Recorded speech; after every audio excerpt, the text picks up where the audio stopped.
Hello everyone, let's see what is Trados Copilot in this video. What is the purpose of Copilot?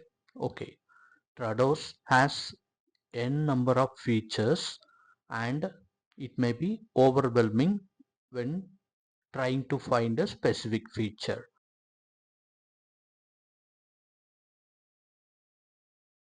Okay, first go to Google and then you can type Trados Copilot or I would suggest type Trados Cloud Login in Google.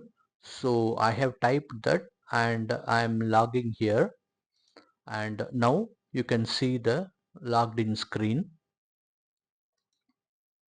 So I am clicking that icon, the first icon in the cloud. You can see that Trados Copilot has appeared.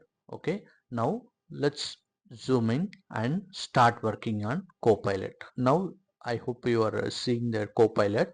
So I'm just typing a question like, does Trados handle Excel file? So you can see that the chatbot is replying with the answer that Trados handles Excel file, and it also shows the citations. Okay, next I'm going to ask about a PDF file. Okay, so we could see a lot of documentation, official documentation. Okay, so next I'm just asking Trados, does Trados handle PDF file? That is the second question asked. So we will see, does Trados support PDF file? We will see the answer, and it also shows the relevant settings. So it shows the emoji support and PDF settings and previewing file and many other relevant documentation.